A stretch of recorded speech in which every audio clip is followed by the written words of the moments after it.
Alhamdulillah, alhamdulillahilladzi hadana lihadza wa ma kunna linahtadiya laula an hadanallah.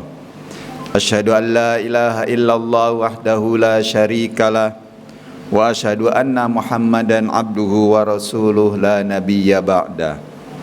Allahumma shalli wa sallim wa barik ala nabiyyina Muhammad wa ala alihi wa ashabihi wa mawalah, amma ba'du. Qala Allah Ta'ala fil Qur'anil Azim, a'udzu billahi minasy syaithanir rajim. Bismillahirrahmanirrahim. Walillahi 'alan nasi hajjul baiti man istata'a ilaihi sabila. Su'ilan Nabiyyu sallallahu alaihi wasallam ma birrul haji. Qala it'amut ta'am wa tayyibul kalam. Faqalu ya Rasulullah mal hajjul mabrur. Qala it'amut ta'am wa ifsya'us salam. Rawahu Ahmad. Puji dan syukur marilah kita panjatkan kehadirat Allah Subhanahu wa ta'ala. Karena atas izin dan perkenannya lah kita semua masih diberi nikmat sehat, masih diberi kekuatan, sehingga kita dapat melangkahkan kaki ke masjid yang mulia ini untuk bersama-sama menunaikan ibadah sholat Jum'ah. Salawat serta salam semoga tetap tercurah kepada baginda Rasulullah sallallahu alaihi wasallam, keluarganya, para sahabatnya dan pengikutnya yang setia sampai akhir zaman. Pada muqaddimah tadi, khatib sengaja mengutip satu ayat dan dua hadis Nabi yang berkaitan dengan haji. Hari ini tanggal 2 Dzulhijjah, dan bulan Dzulhijjah merupakan salah satu rangkaian dari Ashhurum Ma'lumat. Karena di dalam Al-Quran dijelaskan Al-Hajju Ashhurum Ma'lumat. Nanti yang termasuk Ashhurum Ma'lumat dari mulai bulan Dzulqa'dah, termasuk juga bulan Dzulhijjah. Pada hari ini jamaah haji terutama dari Indonesia, kloter kedua, jadi kelompok terbang yang kedua sudah diberangkatkan. Kalau kloter yang pertama itu sudah berangkat lebih dahulu. Yang pertama biasanya ke Madinah terlebih dahulu baru ke Mekah. Sedangkan kloter yang kedua itu biasanya ke Jeddah kemudian langsung ke Mekah. Ibadah haji merupakan ibadah yang sangat menarik hampir semua umat Islam dari seluruh dunia, dan daya tariknya itu sangat kuat sekali, sehingga dari tahun ke tahun animo minat umat Islam untuk menunaikan ibadah haji bukan berkurang tetapi bertambah. Ini bisa kita lihat dari waiting list, masa tunggu jamaah haji di Indonesia sekarang sudah rata-rata di atas 10, bahkan ada yang 20 tahun lebih mereka harus menunggu diberangkatkan ke tanah suci. Ma'asyiral muslimin jamaah Jum'ah rahimakumullah. Di dalam surat Ali Imran ayat 97 Allah berfirman, walillahi 'alan nasi hajjul baiti man istata'a ilaihi sabila. Ayat ini jelas bahwa kewajiban menunaikan ibadah haji tidak berlaku bagi semua orang, tetapi bagi orang yang memenuhi kriteria istita'ah. Ketika Nabi ditanya tentang istita'ah, Nabi menjawab az-zad war-rahilah, yaitu berkaitan dengan perbekalan dan kendaraan. Kalau kita coba kaji, kita baca literatur klasik, umumnya penjelasannya sangat sederhana. Az-zad itu hanya dipahami, hanya ditafsirkan sebagai perbekalan untuk jamaah yang berangkat menunaikan ibadah haji dan juga perbekalan yang dia persiapkan atau dia tinggalkan untuk keluarganya di tanah airnya. Sedangkan ar-rahilah itu ditafsirkan umumnya hanya sebatas kendaraan. Pada zaman sekarang ini, penafsiran dari istito'ah tidak cukup hanya sesederhana itu. Misalnya untuk memahami azad tidak cukup hanya bekal materi, tetapi perlu juga dengan bekal ilmu pengetahuan. Karena ibadah haji itu merupakan ibadah yang menjadi rukun Islam yang kelima, yang dilaksanakan hanya 1 tahun sekali, yang dilaksanakan hanya di bulan-bulan tertentu. Di luar bulan itu tidak bisa ditunaikan ibadah haji.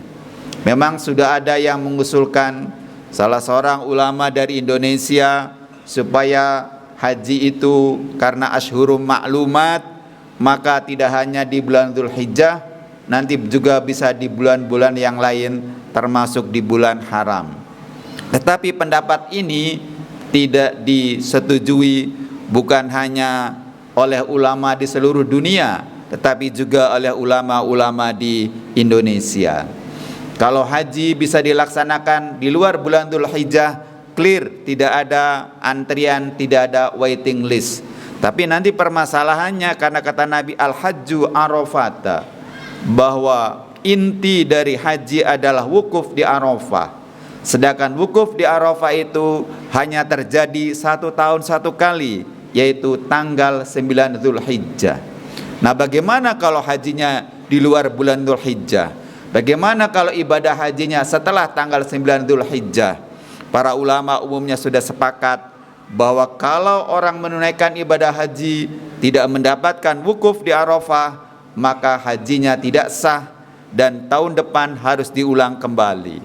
Kewajibannya untuk menunaikan ibadah haji belum gugur karena belum ditunaikan dengan memenuhi syarat dan rukunnya. Ma'asyiral muslimin jamaah Jum'ah rahimakumullah. Oleh karena itu azad itu perlu juga ditafsirkan tambahan. Bekal itu bukan hanya bekal materi, tetapi adalah ilmunya. Karena kalau kita berdasarkan pengalaman orang-orang yang menunaikan ibadah haji, maka nanti ceritanya macam-macam. Perbuatan, perlakuan, sikap, tutur kata, itu orang yang menunaikan ibadah haji itu 1001 macam. Maka kalau nanti tidak mengerti, tidak tahu ilmunya, maka bisa jadi nanti responnya, kesimpulannya salah. Misalnya sholat di Masjidil Haram, begitu sholat di depan Ka'bah, barisannya tidak seperti kita di sini, satu barisan menghadap ke satu arah, yaitu ke arah kiblat. Kalau di Masjidil Haram itu melingkar, sehingga nanti kalau tidak tahu ilmunya, oh ternyata di Masjidil Haram sholat bebas menghadap kemana saja. Nah, kalau kesimpulannya seperti ini jelas salah dan keliru. Kenapa? Karena dia menyimpulkan tidak berdasarkan ilmu. Begitu juga nanti dalam pelaksanaan ibadah haji, itu tantangan yang diberikan oleh Allah itu luar biasa. Peluang kita untuk bermujadalah, untuk bertengkar, dari mulai hal yang sepele sampai hal yang prinsip, itu sangat terbuka. Dari mulai kita keberangkatan di asrama haji, kemudian sampai naik pesawat, kemudian di pemondokan, kemudian di perjalanan selama kita menunaikan ibadah haji, itu peluang untuk bertengkar itu luar biasa banyaknya. Kalau kita tidak tahu ilmunya, maka itu akan dilayani, maka terjadi pertengkaran di mana-mana. Saya mendapatkan informasi, kebetulan saya tidak menyaksikan, ada teman saya menyaksikan jamaah haji bertengkar di depan Ka'bah. Bukan hanya bertengkar adu mulut, tapi bertengkar adu fisik, saling adu jotos. Itu di depan Ka'bah. Na'udzubillah, kita datang ke sana sebagai tamu Allah, mestinya sebagai tamu tahu diri, harus menunjukkan perilaku yang sopan, karena ini di hadapan Allah, Tuhan seluruh sekalian alam. ini berlaku tidak sopan, berlaku yang tidak senonoh di depan Ka'bah, di depan Baitullah rumahnya. Bukan hanya adu mulut, tapi adu fisik, sampai adu jotos, sampai ada yang berdarah. Saya bilang luar biasa sekali. Kenapa? Karena hawanya, bawaannya untuk bertengkar itu memang sangat terbuka. Pengalaman saya ketika saya menunaikan ibadah haji tahun 2013, kebetulan ketua rombongannya adalah dari Bais dan dia alumni IAIN. Nah, ini yang membuat saya sedikit agak tenang, karena dia sarjana IAIN, saya juga sama sarjana IAIN, maka komunikasi kita bisa berjalan dengan mudah, sehingga peluang untuk bertengkar itu bisa kita perkecil, bisa kita minimalisir. Karena kata Nabi, kalau kita menunaikan ibadah haji kemudian dihiasi dengan pertengkaran, maka itu salah satu indikator hajinya tidak haji mabrur. Padahal semua jamaah haji menunaikan ibadah haji, goalnya, tujuannya satu, yaitu mendapat piala, mendapat piagam sebagai haji mabrur. Karena kata Nabi, haji mabrur itu balasannya tidak ada lain kecuali jannah, yaitu surga. Itulah sebabnya yang membuat umat Islam di seluruh dunia ingin, tidak ada satupun umat Islam boleh dikatakan yang tidak punya cita-cita ingin menunaikan ibadah haji. Hanya masalahnya tadi faktor istitoah saja yang menyebabkan banyak dari umat Islam belum berkesempatan untuk menunaikan ibadah haji. Ma'asyiral muslimin jamaah Jum'ah rahimakumullah. Kemudian yang kedua, termasuk azad juga bukan hanya bekal materi, bekal ilmu, tetapi juga bekal kesehatan. Maka untuk di Indonesia, khususnya Majelis Ulama Indonesia sudah mengeluarkan fatwa tentang istitoah kesehatan, bahwa jamaah haji juga harus memperhitungkan faktor kesehatannya, karena perjalanan menunaikan ibadah haji bukan perjalanan yang ringan. Memang sekarang sudah ada pesawat terbang. Coba Bapak dan hadirin sekalian bayangkan orang zaman dulu menunaikan ibadah haji. Saya dulu hanya dapat cerita dari nenek saya, menunaikan ibadah haji itu 6-7 bulan itu pulang pergi. Naiknya adalah naik kapal laut. Saya baru memahami bagaimana sulitnya dulu menunaikan ibadah haji ketika saya membaca biografi yang ditulis oleh anaknya Buya Hamka, yaitu Irfan Hamka. Kalau Buya Hamka menulis biografi ayahnya judulnya Ayahku, Irfan Hamka menulis biografi Ayah.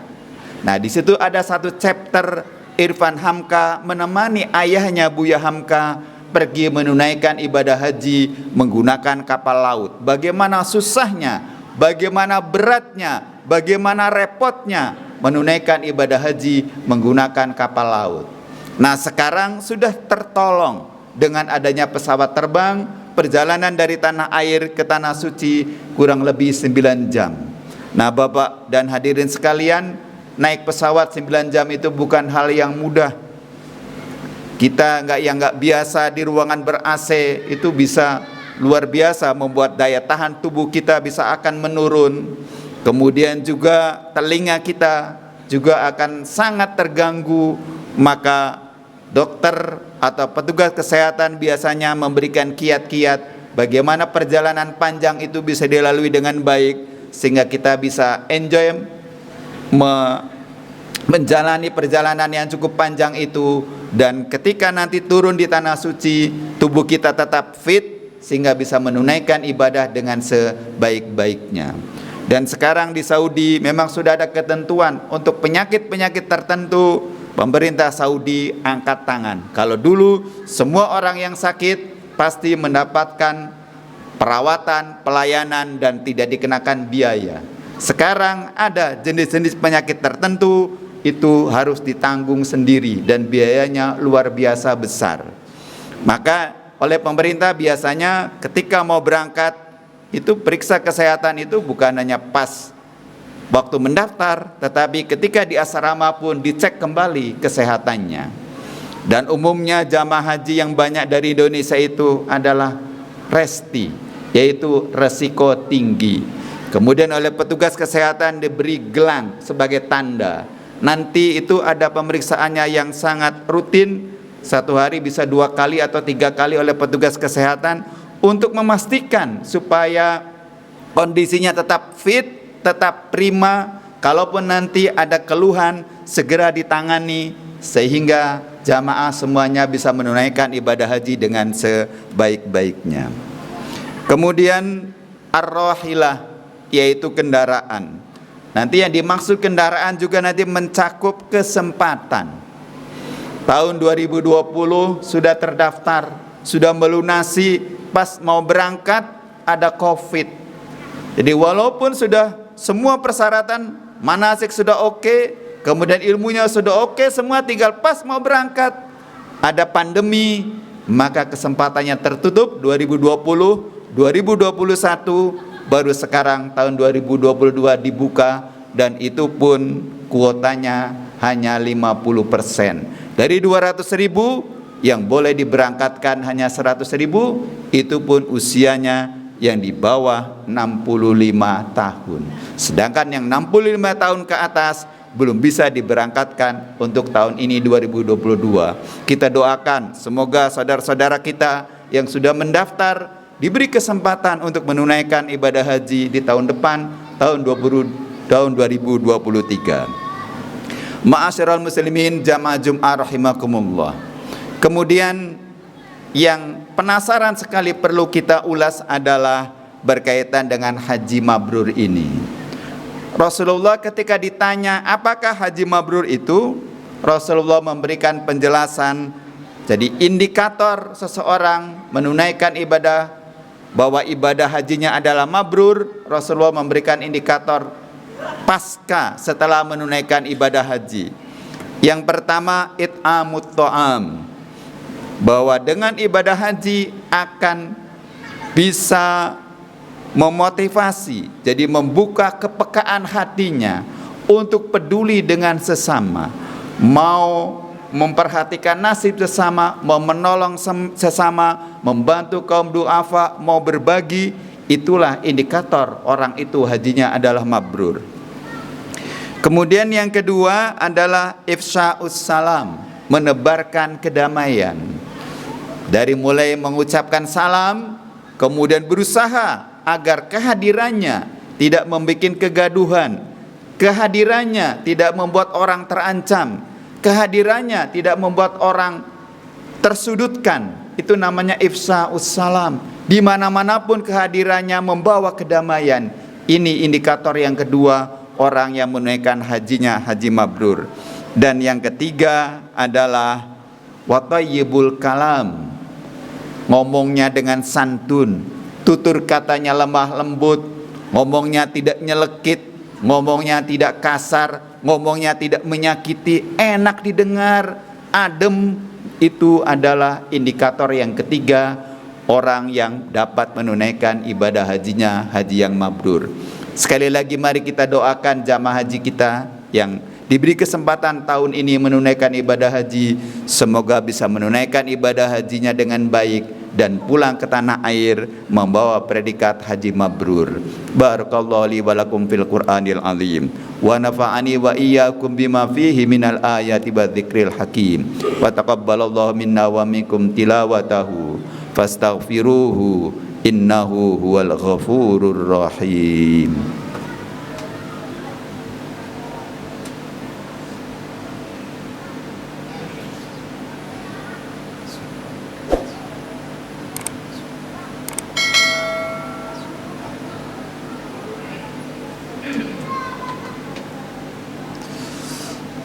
Alhamdulillah, alhamdulillahi rabbil alamin, wal aqibatu lil muttaqin, wala udwana illa ala zalimin. Asyhadu an la ilaha illallah ilahul awwalin wal akhirin, wa asyhadu anna Muhammadan abduhu wa rasuluh khatamul anbiya wal mursalin. Allahumma salli wa sallim wa barik ala nabiyyina Muhammad wa ala alihi wa ashabihi ajma'in. Amma ba'du. Pada khutbah yang kedua ini, khatib menggarisbawahi bahwa ibadah haji yang disyariatkan di dalam Islam itu dengan satu tujuan, supaya jamaah hajinya itu mendapatkan predikat haji mabrur. Kalau kita tengok di dalam sejarah perjuangan di Indonesia, pemberontakan terhadap penjajah Belanda itu dipelopori hampir sebagian besar adalah oleh mereka-mereka yang menunaikan ibadah haji. Di Sumatera Barat ada perang Padri, itu dipelopori oleh Harimau Nan Salapan, ada Tuanku Imam Bonjol, kemudian yang lainnya itu mereka juga mengorbankan perlawanan, perjuangan setelah mereka menunaikan ibadah haji. Kita lihat di Pulau Jawa, pemberontakan Pangeran Diponegoro itu juga pakai sorban, melambangkan bukan hanya sebagai sufi, tapi kalau orang zaman dulu setelah pergi haji mendapatkan titel haji dan pakaiannya berbeda dengan yang belum menunaikan ibadah haji. Di Muhammadiyah, Kiai Haji Ahmad Dahlan pun tergerak untuk mendirikan organisasi Muhammadiyah pun setelah beliau menunaikan ibadah haji. Jadi sudah ada contohnya bahwa para pendahulu kita dari negara Republik Indonesia ini, para ulama zaman dulu mempelopori menunaikan ibadah haji dengan baik, ada ilmunya, pulang itu betul-betul menunjukkan indikator haji yang mabrur. Sekali lagi kita doakan kepada jamaah haji kita pada tahun ini, semoga mendapatkan predikat haji yang mabrur. I'lamu annallaha wa malaikatahu yusalluna 'alan nabi ya ayyuhalladzina amanu sallu 'alaihi wa sallimu taslima. Allahumma salli wa sallim wa barik ala nabiyyina Muhammad wa ala alihi wa ashabihi ajmain. Allahumma ighfir lil mu'minina wal mu'minat wal muslimina wal muslimat al-ahya'i minhum wal amwat. Rabbana hab lana min azwajina wa dhurriyyatina qurrata a'yun waj'alna lil muttaqina imama. Rabbana zalamna anfusana wa illam taghfir lana wa tarhamna lanakunanna minal khasirin. Rabbana atina fid dunya hasanah wa fil akhirati hasanah wa qina adzaban nar. Ibadallah, innallaha ya'muru bil adli wal ihsan wa ita'i dzil qurba wa yanha 'anil fahsya'i wal munkari wal baghi ya'idzukum la'allakum tadhakkarun. Fadhkurullaha yadhkurkum was'aluhu min fadlihi yu'tikum wa la dzikrullahi akbar. Aqimus shalah.